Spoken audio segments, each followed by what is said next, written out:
The 23rd James Bond film Skyfall has officially passed The Dark Knight Rises at the worldwide box office, becoming the 7th highest grossing film of all time.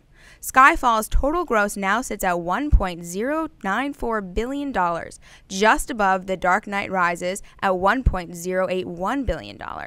The film received a large bump from the Chinese box office as the film opened there on January 21st. The 6 films that have earned more than Skyfall are The Lord of the Rings, The Return of the King at $1.119 billion, Transformers: Dark of the Moon at $1.123 billion, Harry Potter and the Deathly Hallows Part 2 at $1.328 billion, Marvel's The Avengers at $1.511 billion, Titanic at $2.185 billion, and Avatar at $2.782 billion. Dan, are you surprised that Skyfall has passed The Dark Knight Rises?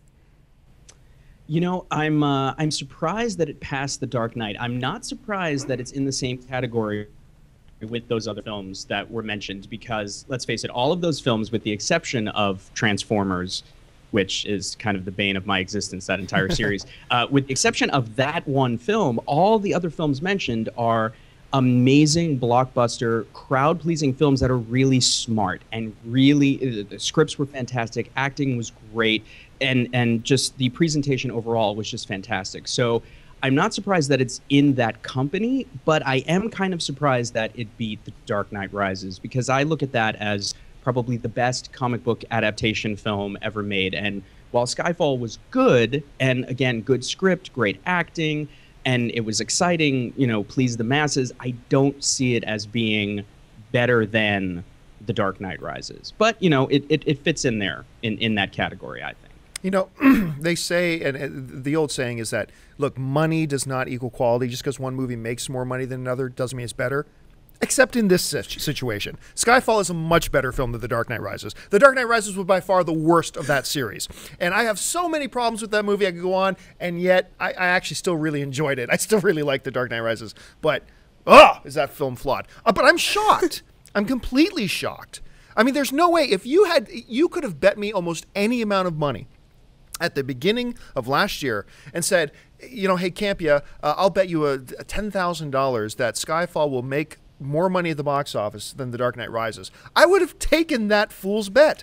I would have taken that bet. You could have bet me $100,000, $1 million. I would have taken it, and I would have called you crazy. $1.5 million. Yeah, maybe $1.5 billion. I mean, it is crazy. Never saw this coming in a million years. I don't think the die-hardest of Bond fans saw this coming. So yeah, can color me absolutely shocked. I'm thrilled for its success. I agree with Dan for the most part about, look, you look at these huge numbers of these particular movies, and it's nice to see that these are, for the most part, great blockbuster films, fun blockbuster films. Mm-hmm. I may not be thrilled with the third Transformers movie, but be that as it may, for a lot of people, a fun blockbuster film. And so it is kind of neat to see it in that sort of company. I think also we're going to have a separate show where we talk about The Dark Knight Rises. I'm sorry, not The Dark Knight Rises, The Dark Knight. I should never make that mistake. But yeah, I think a separate episode is in order for The Dark Knight. Oh, I love The Dark Knight. You will probably agree on most things with The Dark Knight. It's just The Dark Knight Rises. Hey guys, if you like this video, make sure to stop what you're doing and subscribe to our AMC Theaters YouTube channel to keep up to date on all the movie news, editorials, and our AMC Movie Talk Show. Also, make sure to follow us on Facebook and Twitter to hear about all our special promotions, contests, and prize giveaways.